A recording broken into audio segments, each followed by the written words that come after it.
반갑습니다.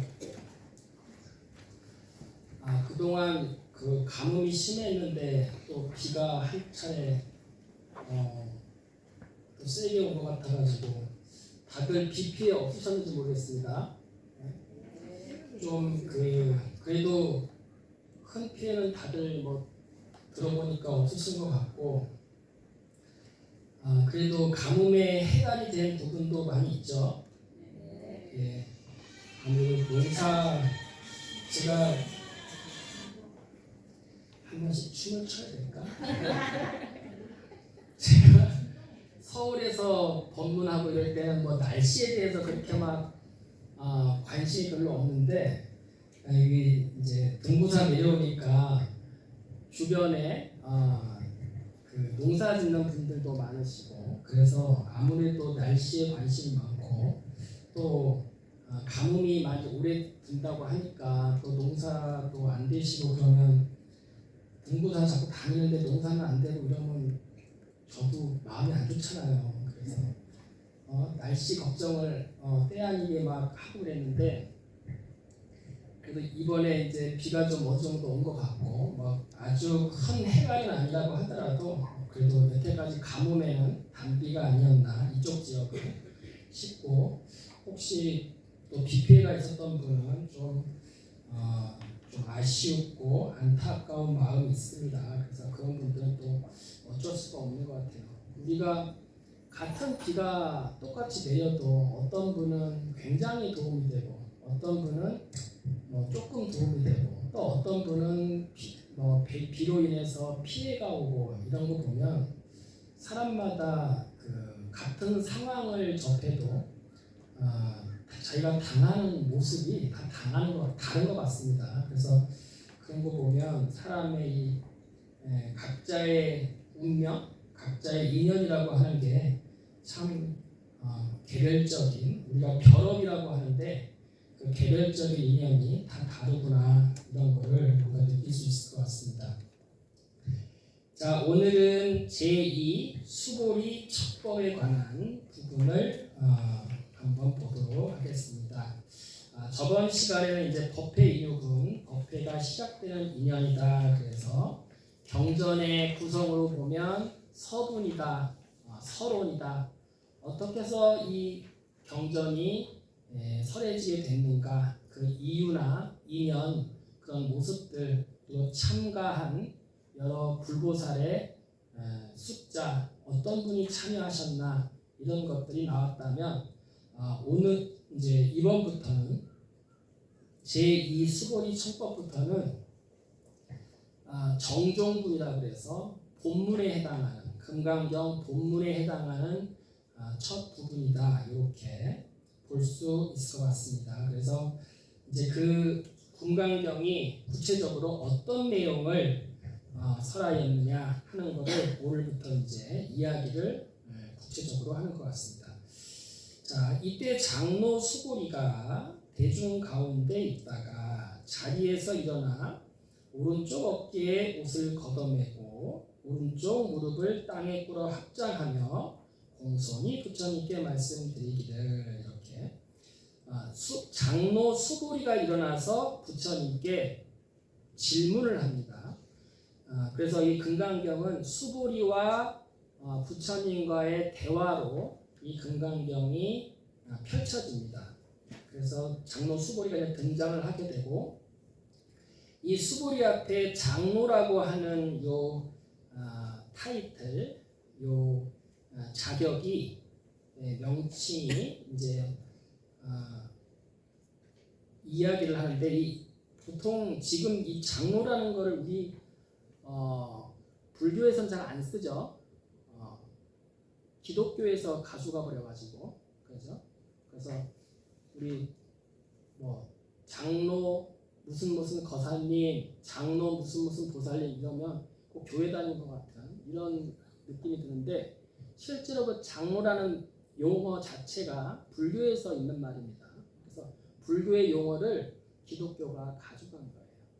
그래서 이제 너무 가져가서 잘 써버리니까 우리가 또 가지 다 꿰뚫어 오기가 이상해진 마치 우리 게 아닌 것처럼 이렇게 돼버렸어요. 근데 원래 이제 장로라는 말 자체가 중국 한자에서 나온 말이고, 그리고 이 장로라고 하는 것은 덕이 높은 그 스님을 장로라고 이렇게 이야기합니다. 불교를 이제 천원에서 말하자면, 불교를 민주주의냐 공산주의냐 전체주의냐 뭐 이렇게 물어볼 수 있을 것 같아요. 불교 집단에서, 불교 교단 안에서 부처님과 여러 제자들과 그리고 사부대중, 칠부대중이 이렇게 모여가지고 승가를 이루는데, 그 승가를 이루어서 그 살아가는 질서가, 그 승가의 질서가 어떤 것을 기준으로 해서 돌아가냐라고 해서 불교는 민주주의다 아니다 이런 말이 있을 수 있고, 또 뭐 부처님 혼자 이렇게 이야기를 하고 나머지 제자들은 다 부처님 말씀을 다 그냥 하나부터 열까지 다 고개를 숙이면서 들어야 되고, 이런 거 보면 꼭 임금님이 신하들한테 하는 말처럼 이렇게 전체주의, 왕정주의라고 할 수 있는데, 그런 모습이 아닌가 이렇게 생각이 들 수도 있습니다. 그런 차원에서 말하자면 불교는 장로주의다 이렇게 이야기할 수 있습니다. 불교는 민주주의 아닙니다. 민주주의 아니에요. 민주주의는 다수결의 원칙으로 인해서 국민, 백성, 일반 시민들이 주인이 되는, 다수의 일반 국민들이 주인이 돼서 그 주권 행사를 해서, 그래서 이제 투표를 통해 가지고 공무원들을 뽑아 가지고, 또는 그 밑에 선출직이며 또는 임명직이며 이런 공무원들을 뽑아 가지고 이제 우리 국민들의 공공의 업무를 이렇게 일임하는 그런 이제 주의라고 한다면, 또 공산주의는 북한의 김일성처럼 김정은, 요즘은 그 북한의 그 공산주의가 정통 공산주의도 아니라고 그러더라고요. 북한식 공산주의라고 얘기를 하는데, 중국은 중국식 공산주의라고 얘기를 하는데, 여하튼 그런 공산주의의 룰도 아니고 불교는 장로주의라고 할 수 있습니다. 장로주의라는 건 뭐냐면, 덕이 높은 분이 말씀을 하고 그 덕이 높은 분의 말씀을 밑에 사람들이 따르는 겁니다. 그게 장로주의예요. 그러니까 나이 많은 분의 말씀을 무조건 따르는 의미가 아니라, 큰 스님의 훌륭하게 수행을 하신 분들의 말씀을 따르는 것이 장로주의라고 이렇게 얘기할 수 있습니다. 다시 말하면 나이가 많고 연세가 많아도 수행 안 할 수도 있잖아요. 덕이 없을 수도 있죠. 그런 분은, 그리고 잘못 가르칠 수도 있죠. 모든 나이 많으신 분들이 다 맞는 말은 아닐 수 있으니까, 저부터 시작해서. 그렇기 때문에 어른 스님이라고 하더라도, 또 나이가 많고 법날이 많다고 하더라도 잘못된 가르침이나 잘못된 법을 설하면 들어야 된다, 안 들어도 된다? 안 들어도 된다. 그래서 장로주의는 수행이 잘된 훌륭한 법을 설하신 스님의 말씀을 따르는 것이, 굳이 이야기를 하면 장로주의다 이렇게 얘기할 수 있습니다. 그래서 불교는 옳고 그른 가르침이 중요한 것이지 법납이 중요한 게 아닙니다. 그리고 불교에서 또 여러 가지, 지금 이제 조계종 같은 경우는 직책을 가지고 있는데, 총무원장부터 해가지고 종정 스님부터 해가지고, 다음 달 3일날 총무원장 스님 선거라서 종단 총무원 서울에서는 지금 바쁩니다. 선거 준비한다고 바쁜데, 그런 사실 그런 총무원장이나 또는 여러 부장 스님들, 또는 각기 기관의 장소를 맡고 있는 그 스님들, 그런 스님들이라고 하더라도 그런 스님들의 말씀이 전부 맞는 것은 아닐 수 있고, 그런 스님들은 직책을 담당하는 것이지, 그러지 그 스님들이 높은 직책이라서 사람들을 진두지휘하고 이렇게 당신 개인적인 생각으로 주도를 하는 것은 맞지 않다. 그런 걸 이제 첨언해서 말씀드립니다. 그래서 불교는 장로주의인데 그 장로의 수보리가, 그러니까 다시 말하면 장로라고 하는 것은 수행이 많이 되시고 법이 높고 연배가 높으신 그런 스님을 지칭해서 장로다. 그래서 수보리가 제자 중에서도 부처님의 10대 제자가 있는데 그 중에서 수보리가 10대 제자 중에 포함이 되죠.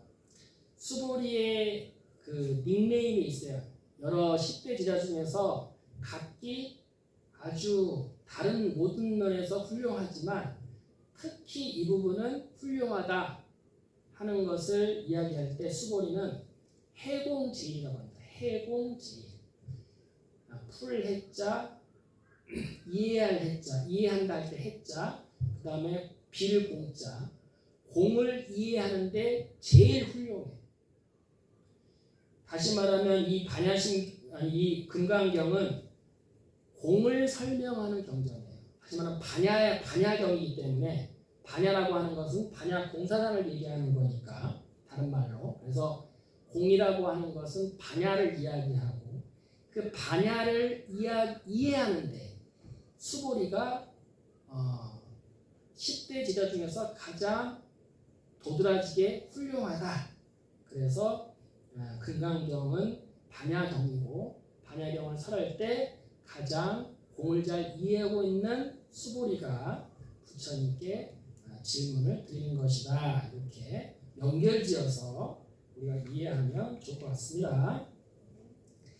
자, 그래가지고 이제 수보리가 이제 갑자기 모든 대중이 모인 자리에서 갑자기 일어나서 오른쪽 어깨에 옷을 걷어매, 가사를 오른쪽 어깨에 옷을 걷어맸다고 이렇게 해석을 했는데, 어쨌든 오른쪽 어깨가 드러나도록 왼쪽으로 이렇게 가사를 넘기는 겁니다. 그래서 오른쪽 어깨가 드러나게 하고 오른쪽 무릎을 땅에 꿇어가지고 한 오른쪽 무릎은 땅에 닿게 하고 왼쪽 무릎은 세우고 이렇게 그 오른쪽 무릎만 땅에 꿇어가지고 합장하면서 부처님께 질문을 합니다. 뭐라고 하느냐? 희유하십니다. 일단 희유하십니다.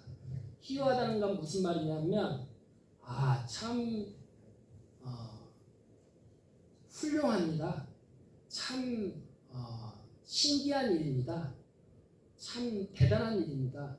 이런 찬탄의 말입니다. 희유하다는 말. 그럼 뭐에 대해서 찬탄한 거냐?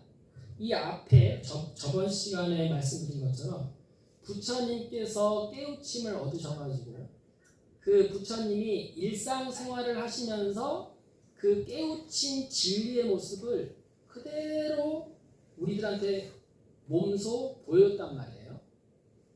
그러니까 그걸 이제 우리들은 모르니까 이제는 제2과 왜 그게 무슨 뜻이냐 하고 이제 이렇게 주저리 이거 공부를 해야 되는데, 저번에 말씀드린 것처럼 그 부처님의 모습만 보고 부처님이 뭘 깨우쳤는지 수보리는 아는 거예요.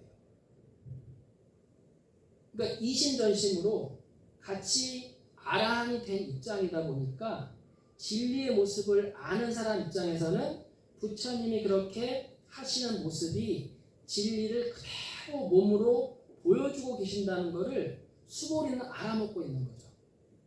그러니까 그거에 대해서 일단 신심이 나는 거지. 수보리가 신심이 나고, 그리고 그거를 또 그 진리의 모습을 이제 부처님께서 자세하게 우리들이 이해할 수 있도록 낱낱이 설명을 하실 거니까, 그런 이제 법석이 시작되는 이 자리가 또 감동스러운 거예요. 감동스러운. 그래서 그러한 부처님의 법과 그리고 그 앞으로 시작할 법문에 대해서, 금강의 법문에 대해서 감동스러우니까 참 너무나 훌륭한 일입니다. 너무나 참 감동스러운 일입니다. 하면서 이렇게 찬탄하는 말이 희유하십니다. 세존이시여 이렇게 이야기를 합니다. 그래서 일단 찬탄을 하고 그 다음에 열애께서는 모든 보살들을 잘 보살펴 주시고 염려하며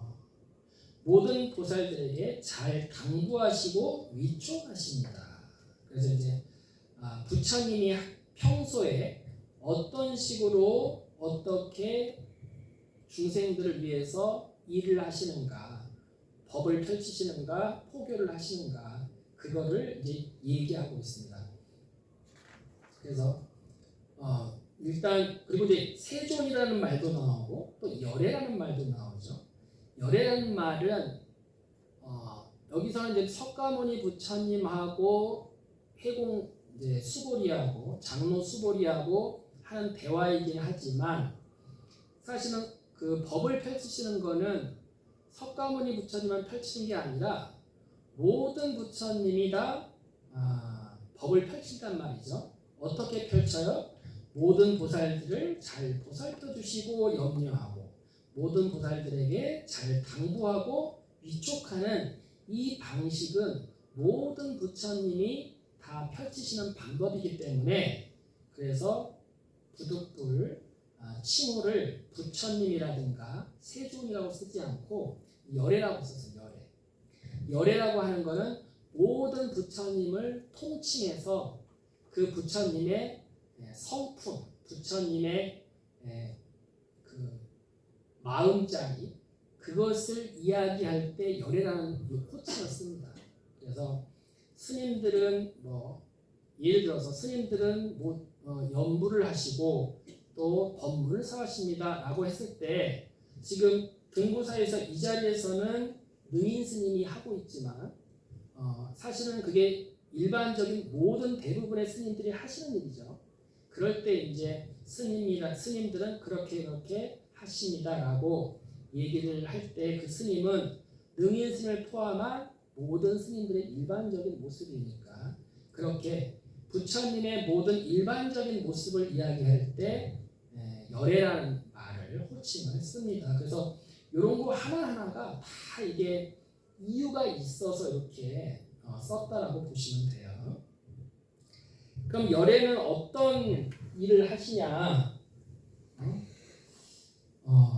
모든 보살들, 그러니까 여기에 계시는 사실 보살이라고 했지만 이 이제 대승경전이다 보니까 보살이라고 했지만 여기에서 이제 1250 아라한 불제자들은 엄밀히 말하면 보살이라고 하기보다 성문이라고 얘기합니다. 성문. 그래서 보살은 대승불교 수행을 하는 이들을 보살이라고 합니다. 성문승은 뭐냐? 부처님의 계를 받아서 불제자가 된 이들을 성문승이라고 합니다. 그래서 그걸 어떻게 구별하냐면 그 모습으로 구별할 수 있어요. 저는 보살이에요, 성문승이에요? 그죠? 성문승이에요. 머리를 깎고 출가를 했으니까 모습이 그렇잖아요. 그러면 여기에 계신 분은 우리 여기 대대지보살이라고요? 대대지보살. 여기는 크게 관세음보살. 틀려도 돼요. 찍으면 되지. 관세음보살, 대대지보살. 그리고 가운데는 아미타불. 근데 지금 그 세 분 이렇게 복장을 보면 의복을 보면 부처님은 저하고 닮았죠. 그죠?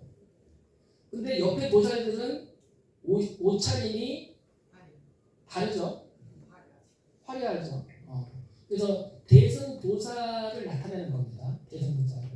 대승보살은 저렇게 옷차림이 화려해요. 근데 출가자들은 저렇게 그 비구니까 출가자는 비군을 얘기하는 거기 때문에 그럼 비구니의 출가자를 성문승이라고 해요. 성문승이라는 건 뭐냐면 부처님이 법을 설하시고 부처님의 법을 듣고 수행 공부하는 이들. 이런 이들은 성문승이에요. 불제자들. 근데 대승보살은 우리가 제가 중에서도 수행을 할 수 있어요, 없어요? 당연히 있죠. 그러니까 제가자이면서 불법을 수행하는 분들인데 그 불법을 당연히 부처님이 출가 제자한테 하는 법문하고 형식이 조금 틀려. 대승 법문을 얘기한단 말이죠. 대승 법문은 다시 말하면 어떤 걸 얘기하냐? 육바라밀 수행을 하라고 얘기하는 거예요. 육바라밀 수행은 보시, 지계, 인욕, 정진, 선정, 지혜, 바라밀. 그 육바라밀을 수행하라고 가르치는 그 제자들이 보살들. 그래서 이제 여기에 보살님들은 보면, 그러니까 이 보살들은 육바라밀 수행이기 때문에 그 육바라밀 수행은 특징이 있어. 어떻게 다르냐면요, 일반 몸소 이타행을 하면서 수행을 해요. 뭐 여러 가지 계도 지키고 하지만 가장 먼저 어떤 수행을 해요? 보시를 해요. 보시바라밀을 해요. 육바라밀 수행 첫째 보시바라밀. 보시바라밀을 하려면 누가 있어야 돼? 보시를 받는 사람이 있어야 돼. 그러니까 대승수행은 항시 이타행을 기본으로 합니다. 다른 사람을 도와주는 거. 이걸 기본으로 해요. 다른 사람을 도와주면서 도움을 받는 사람은 물질적으로도 받고 뭐 말로도 받고 덕담으로도 받을 수 있지만 주는 사람은 물질적으로 주고 말로 덕담을 해주면서 수행은 누가 돼? 주는 사람이 수행이 돼. 주는 사람이 수행이 돼. 물론 받는 사람도 수행이 될 수 있지만 주는 사람이 주면서 수행을 하는 것, 그것을 보시바람이라고 해요. 육바람이는 그런 식으로 하는 거예요. 그러니까 그러면 그 수행을 많이 하려면 첫째 뭐가 있어야 돼? 줄 게 있어야지. 줄 게. 그러면 줄 게 어떤 걸 줘요? 좀 전에 말한 것처럼 물질적으로도 주고 육체적으로도 도와주고 말로도 도와주고 이렇게 줄 게 있어야 돼. 그러니까 다시 말하면 재산이 많아야 돼. 재산이 많아야 됩니다. 돈 많이 벌어야 돼요. 대승 수행을 하려면, 대승 보살이 되려면 재산이 많아야 돼. 첫째가. 그럼 재산이 없으면 어떻게 해야 돼? 몸으로 때워야 돼. 왜냐하면 내가 봉사활동 하는 거 있잖아요. 봉사활동 하는 것도 물질적 보시에 들어갑니다. 왜 그러냐면 이 몸뚱아리를 불교에서는 내 소유물로 봐요. 내 재산으로 봐. 그럼 내 재산을 쪼개가지고 남을 없는 사람 주는 것도 물질적인 보시지만 내가 가지고 있는 몸뚱아리를 이용해서 남을 도와주는 것도 물질적인 보시예요. 그래서 그 노동력으로 남을 돕는 거예요. 그러니까 우리가 사회생활 하더라도 노동력을 막 우리가 일을 해주면 뭘 받아요? 돈을 받잖아. 똑같은 거예요. 일을 해서 땀을 흘려서 남의 뭔가를 해주면 돈을 재물을 얻잖아요. 똑같이 치환이 됩니다. 노동력하고 그 금전하고는. 그래서 그 같은 걸로 봐요. 같은 걸로 봐고 그러면 내가 돈도 없고 몸도 약해서 일도 못 도와줘. 그럼 어떻게 해야 돼? 보시를 어떻게 해야 돼요? 말로 하는 거야. 말로. 천냥빛을 뭘로 갚어? 말 한마디로 갚어. 그러니까 천냥이 되는 말을 해줘야 돼. 물론 이제 그러면 좋겠지만 한 냥, 두 냥, 10냥이 되는 말부터 시작을 하는 거야.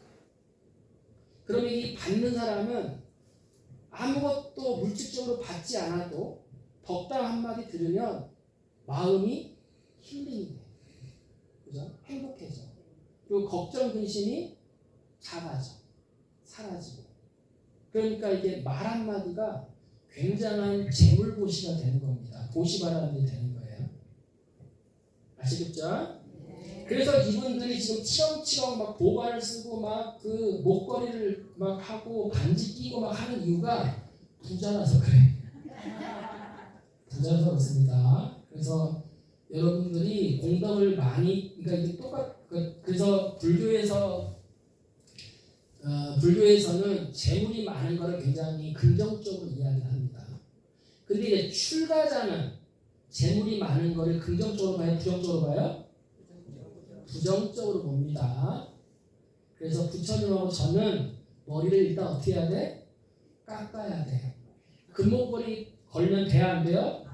안 돼. 제가 막 금시계 차고 금목걸이 걸고 막 이렇게 하면서 비단옷 걸치면서 막 이렇게 하면 사람들한테 욕먹어 그 자체로. 그래서 성문승은 부처님하고 똑같이 청렴하게 수행을 해야 되기 때문에, 그분들은 그러면 어떻게 수행을 하기 때문에 그러냐?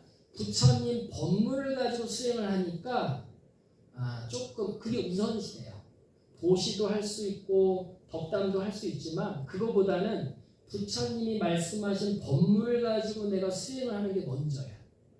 그러니까 가진 거를 가지고 그러니까 물질이나 이런 걸 가지고 있으면 욕심이 생겨가지고 수행이 잘 안 돼. 근데 저 보살님들은 한 단계 더 업그레이드 돼가지고 물질을 많이 가지고 있어도 수행을 할 수 있는 이유가 그 물질을 다른 사람들한테 나눠주려고 가지고 계시는 거예요.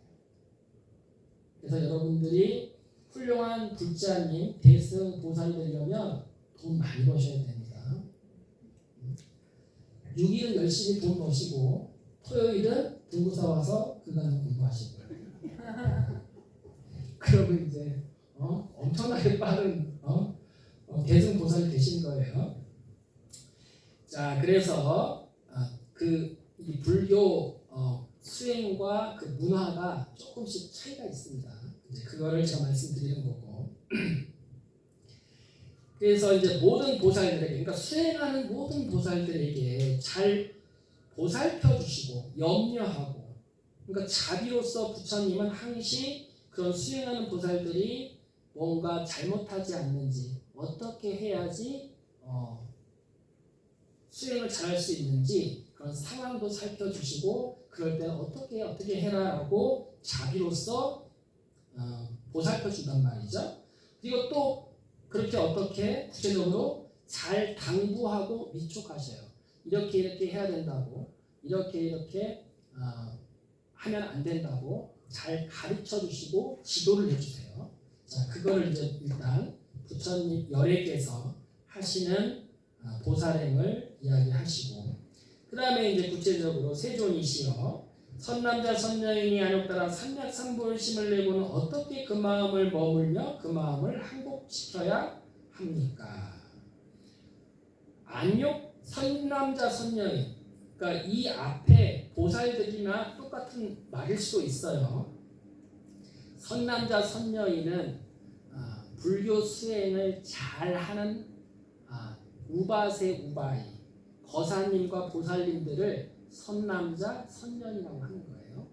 그래서 여기서 한문으로 보면 착할 선자를 쓰는데, 그 착할 선자에는 훌륭할 선자라고 하는 훌륭하다라는 의미가 담겨 있기도 합니다. 그래서 착할 선자를 이럴 때는 훌륭할 선자로 읽어줘야 돼요. 그래서 훌륭한 수행을 잘하는 남자들과 훌륭하게 수행을 잘하는 여자들을 선남자 선녀인이라고 이렇게 대명사로 얘기를 합니다. 선남자 선녀인이 아주 수행을 잘하고 관심이 많은 그런 이들이 안욕따라 삼맥삼보리심, 이제 원음을 그대로 가져왔는데, 안욕따라 삼맥삼보리심은 무상 정등 정갑이라고 합니다. 무상, 위없는, 정등, 바르고 평등한, 정갑, 바른 깨달음, 그거를 안욕따라 삼맥삼보리심이다. 그러니까 다시 말하면 부처님이 깨달으신 불교의 궁극적 진리, 그리고 우리가 가지고 있는 우리 마음의 본 모습, 본바탕, 그거를 안욕따라 삼맥삼보리심이다. 그래서 우리는 부처님의 깨달음이라고 하는 거는 특별한 걸 깨닫는 게 아니라 우리가 본래 가지고 있는 우리 마음의 본 모습을 확인하는 거예요. 우리 마음의 본 모습을 확인하면 세상 모든 것이 그것으로부터 생겨난다는 것을 깨닫게 됩니다. 그래서 우리가 뭘 깨닫고자 하는지 그걸 잘 알아야 됩니다. 그래서 안욕 따라 삼약 삼보리심이라고 하는 것을 줄여서 말하면 보리심이라고 해요. 보리심. 안욕 따라 삼약 삼보리. 그러니까 보리 끝에만 떼가지고 줄여서 보리심이라고 합니다. 그래서 보리심이라고 하는 것은 나는 불교적인 궁극의 깨달음을 깨닫고 싶다. 부처님처럼 되고 싶다. 아라한이 되고 싶다. 모든 걱정 근심이 사라진 자리에 도달하고 싶다. 다시는 태어나지 않는 곳, 해탈 열반의 자리에 가고 싶다. 이 모든 마음은 똑같습니다. 보리심을 얻고자 하는. 간혹 보면 이제 어떤 어른들이 나는 이번 생에만 살고 다시는 태어나지 않을 거라고, 다시는 태어나지 않을 거라고 막 그렇게 주장하는 분들이 계신데, 물론 굉장히 좋은 말입니다. 굉장히 불교적으로 보면 굉장히 훌륭하고 좋은 말인데 사실은 그게 그렇게 쉽지가 않아요. 자기 불교적인 깨달음을 얻어야 다시 안 태어나지, 불교적인 깨달음을 얻지는 못하고 수행을 안 하면서 이놈의 지긋지긋한 세상, 아유 진짜 더러운 팔자, 다시는 내가 태어나나 봐라 한다고 해서 안 태어나지는 게 아니다 이 말. 그래서 보리심을 내면, 선남자 선녀인이 보리심을 내면 어떻게 그 마음을 머물며 그 마음을 항복시켜야 됩니까? 이게 뭔 말이냐면, 보리심을 냈어 우리가. 나는 부처님처럼 깨우칠 거야. 부처님처럼 수행을 열심히 해가지고 해탈 열반에 들 거야 라고 마음을 일으켰어요. 마음을 먹었어요. 그럼 그렇게 마음을 먹은 사람은 그 다음 뭘 해야 되냐 이 말. 구체적으로 어떻게 그 마음을 먹어야지 그 보리심을 계속 유지하고 키워나갈 수 있느냐 이 말이고, 어떻게 그 마음을 항복시켜야 되냐는 건 뭐냐면, 내가 보리심을 얻으려고 부처님처럼 되려고 마음을 먹었는데 그 다음에 이제 그게 잘 안 되는 이유가 뭐냐면, 내 마음 속에 탐진치, 욕심과 성냄과 어리석음이 우리가 드글드글 하거든요.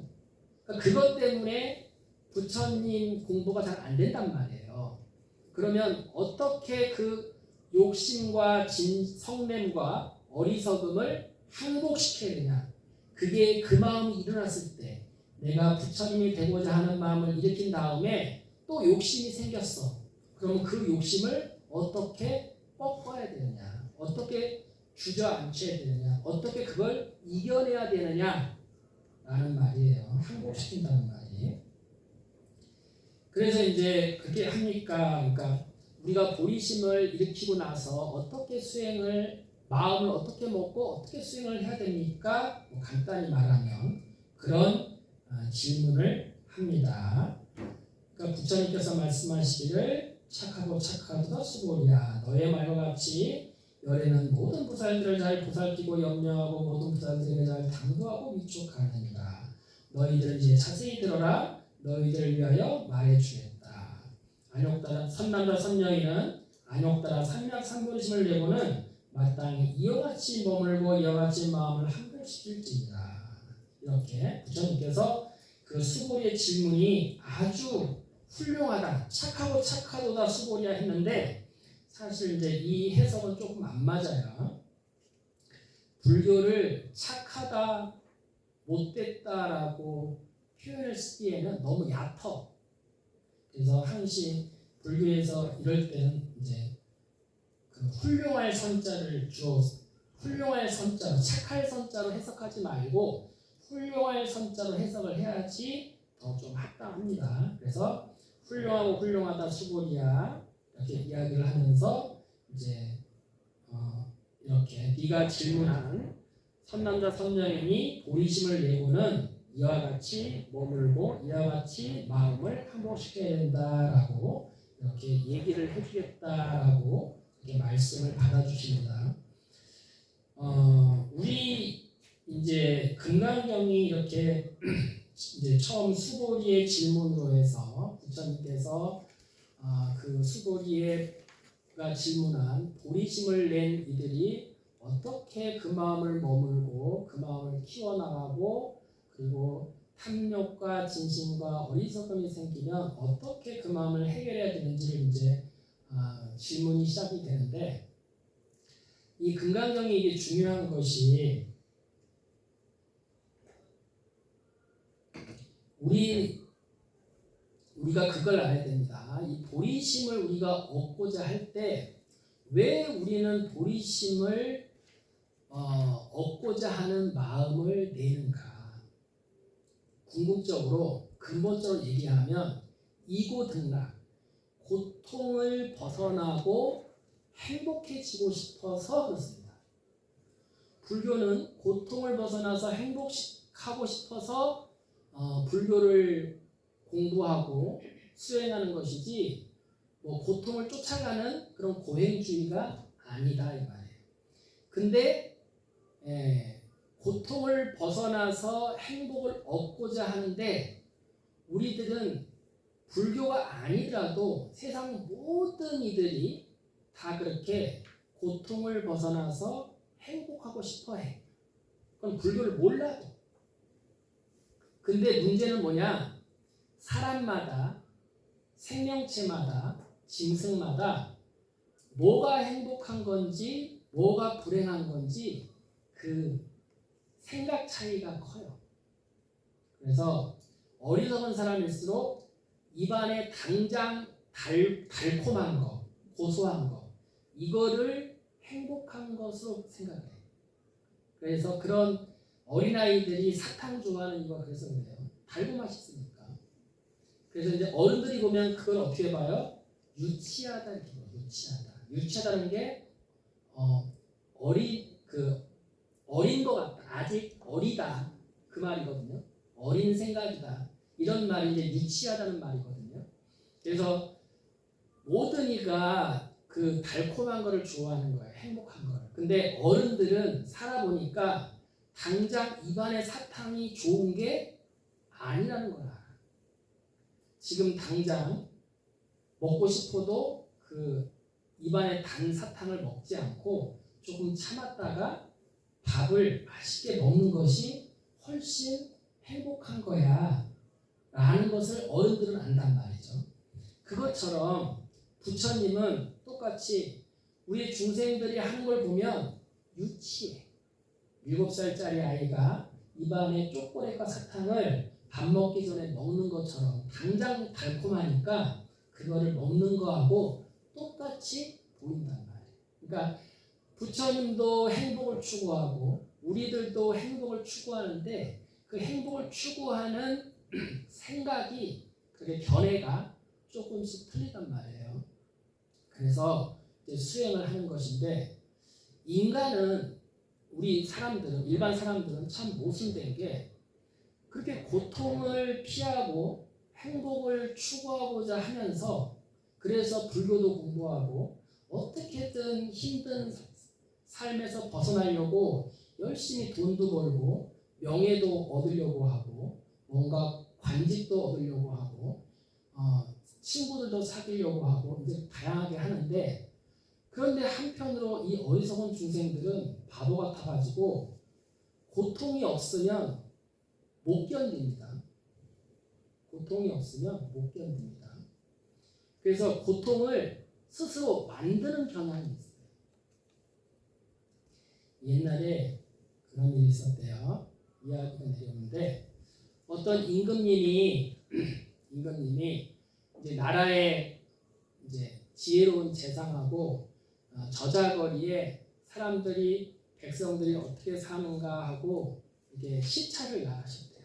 시찰을 나갔는데 나가 보니까 이렇게 저렇게 다들 힘들게 열심히 땀을 흘리면서 또 지지고 볶으면서 싸움도 하고 웃고 떠들기도 하고 이렇게 하면서 사는 모습을 이렇게 쭉 보는데 한 장사하는 집에 지나는데 그 부부 내가 너무나 알콩달콩 하하호호 웃으면서 그렇게 장사를 하는 거예요.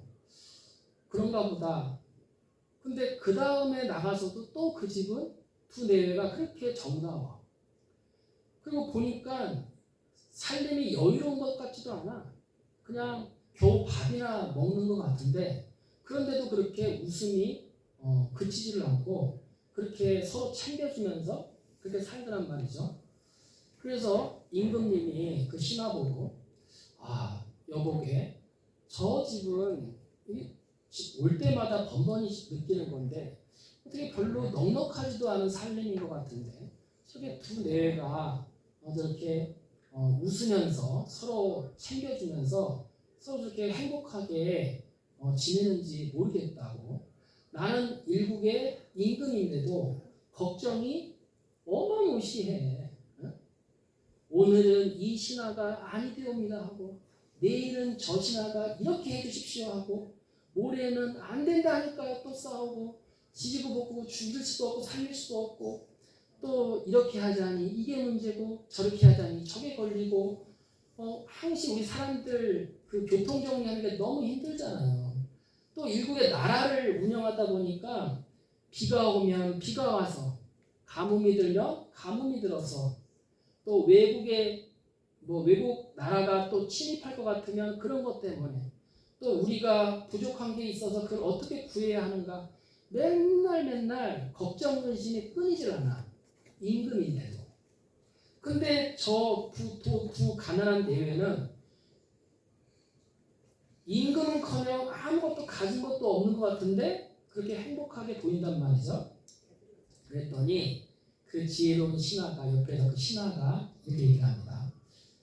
임금님, 물론 저들이 행복하게 보이는 것 같긴 한데, 근데 저 사람들도 사실은 가난하니까 어떻게 보면 저렇게 웃을 수 있는 거지.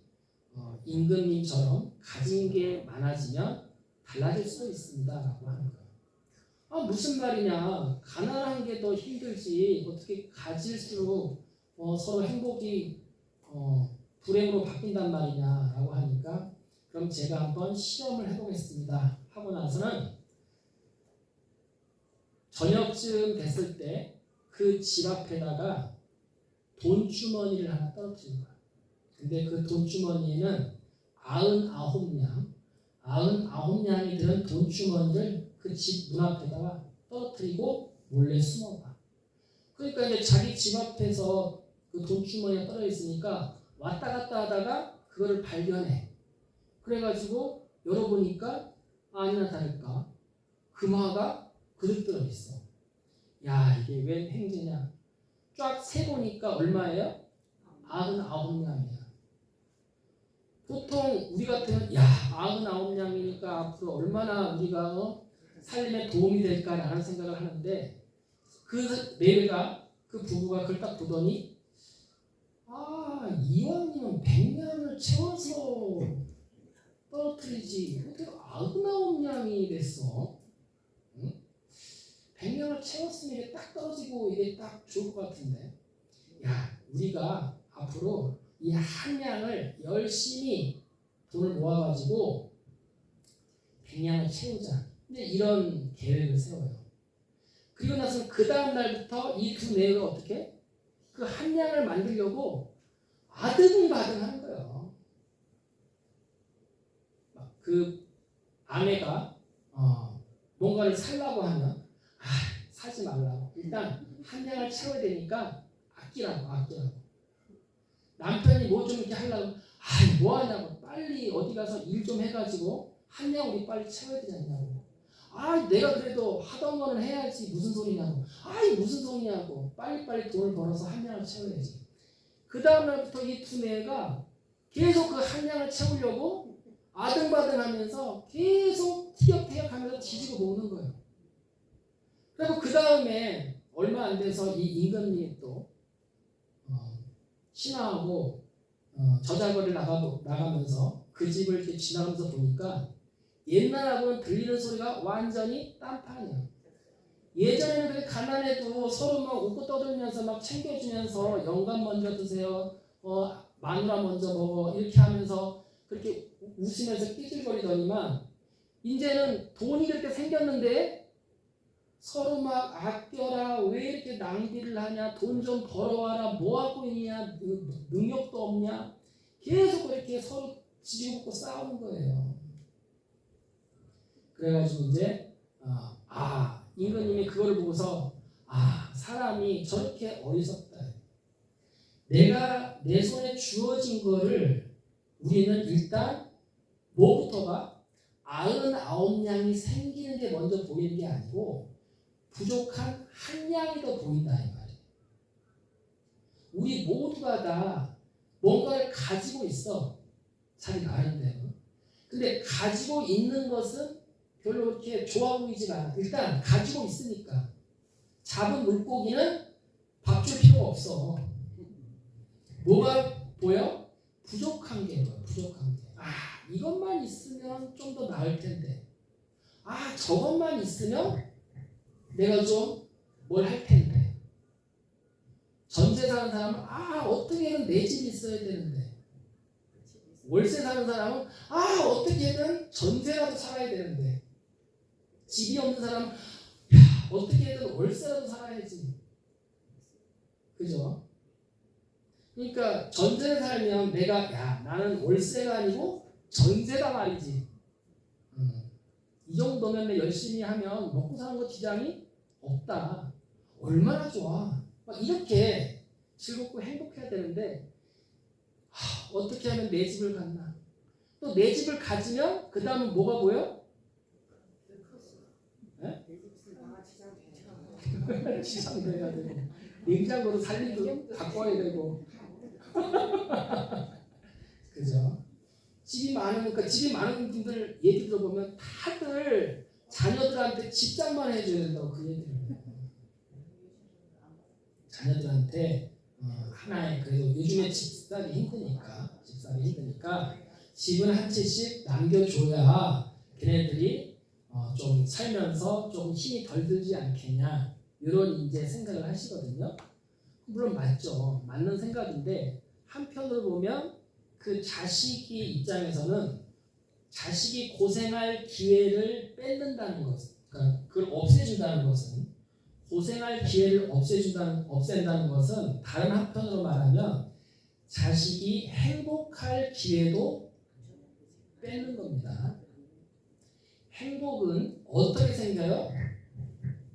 불행을 이겨냈을 때 행복이 생깁니다. 불행은 언제 생겨요? 행복이 지나간 자리에 불행이 생깁니다.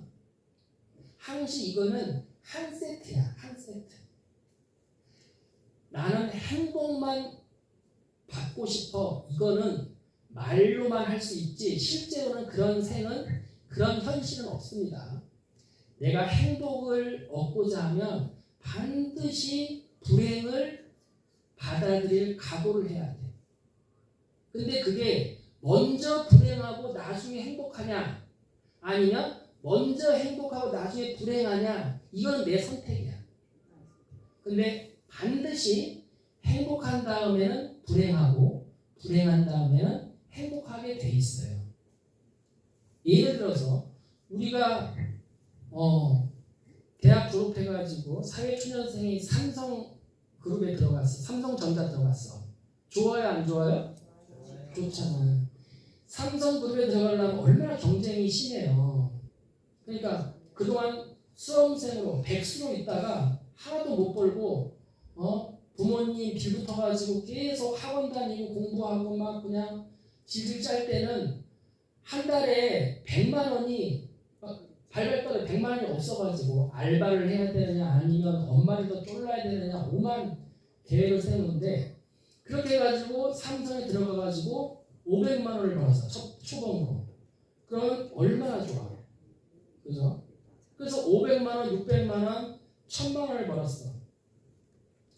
그러면 500만 원이 커요, 안 커요?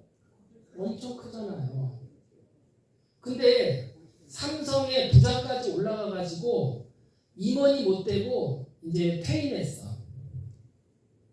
그 다음에 그 사람이 다시 이제 다른 직업을 잡아가지고 삼성 부장이면 얼마 정도 버나요? 월급 한 1,000만 원 버나요? 그러다 치고 1,000만 원 벌다가 이제 퇴임해가지고 다른 일을 구해가지고 한 300만 원짜리 일을 구했어. 그러면 처음에 100만 원을 벌다가 500만 원을 벌면 엄청나게 돈이 많은 것 같죠. 근데 1,000만 원을 벌다, 근데 500만 원에서 1,000만 원까지 이렇게 쭉쭉 갈 때는 엄청나게 돈을 계속 많이 버는 것 같아. 그런데 1,000만 원을 받다가 퇴직을 해가지고 만약에 500만 원을 받는다고 다른 일을 구해가지고 500만 원을 받는다고 하면 처음에 100만 원 벌다가 500만 원 받을 때는 엄청나게 컸는데 삼성 부장으로 1,000만 원 받다가 퇴직하고 다른 일을 잡아서 500만 원의 수익이 생기면 같은 500만 원이라도 500만 원이 커요, 작아요? 작잖아요. 그죠? 그러니까 같은 500만 원인데 초봉으로 받을 때는 너무나 커 보여. 왜? 그 전달에 100만 원을 받았으니까. 엄마한테 100만 원의 용돈을 받다가 내 돈으로 500만 원이 생겼으니까 500만 원이 엄청 커 보인단 말이에요. 근데 부장 월급을 1,000만 원 받다가 퇴직을 하고 그 다음에 다른 일을 잡아가지고 500만 원을 받으면 월급이 반토막이 났기 때문에 이제 어떻게 이제 나머지 노후를 준비해야 되나 걱정이 태산이 된다. 같은 500만 원인데. 그래서 500만 원이라고 하는 거는 많은 돈도 아니고 적은 돈도 아닙니다. 그 전에 500만 원 받기 전에 500만 원보다 적게 받았으면 500만 원은 행복이고 그 전달에 1,000만 원 받다가 이번 달에 500만 원 받으면 이거는 재산이 반토막이 난 거예요. 그럼 불행이 되는 거예요. 그래서 항시 우리가 행복만 할 수 없고 불행만 할 수 없습니다. 항시 우리 인생이 주었다 나빴다 이렇게 반복하기 때문에 그래서 그건 상대적인 거예요. 행복과 불행은. 그래서 우리 인간이 그렇게 뭔가 행복이 오면 그거를 행복한 거에 눈이 가는 게 아니라 그 조금 부족한 또는 더 많은 그런 게 이제 눈에 들어오니까 그게 행복하지가 않고 자꾸 불행하게만 보인다. 그래서 금화 99냥을 주어도 그 한 냥이 채워지지 않는 것 때문에 전전긍긍하고 싸우는 게 우리 중생의 어리석음이다. 이해하시겠죠? 네. 그래서 그렇게 하지 않으려면 첫째가 내가 어떻게 살고 있는가를 한번 잘 곰곰이 살펴봐야 된대요. 그리고 두 번째가 가급적 적게 갖고도 욕심 부리지 말고 만족할 줄 알아야 된다. 소욕지욕할 줄 알아야 그 99냥이 좋아 보이는 거예요. 그지 소욕지욕하지 않고 자꾸 욕심을 키우면 99냥이 많아 보이지가 않는단 말이에요. 그래서 우리 모두가 그런 삶을 사는 것이 중생이다라고 합니다. 그래서 우리가 불교를 수행하고 공부하는 것은 그런 부처님의 지혜를 우리가 깨우치고자 하는 것이니까 이제 이번 수보리가 부처님께 왜 이런 질문을 하는가 우리의 그런 근본적인 어리석음을 해결해서 정말 우리가 변치 않는 행복으로 나아갈 수 있는 그런 지혜가 무엇인가 라는 것을 부처님께 질문을 해서 부처님의 지혜로운 말씀을 듣고자 하는 질문이다 라는 것을 말씀드릴 수 있겠습니다. 자, 이해하시겠죠? 네. 그럼 오늘은 여기까지 하겠습니다.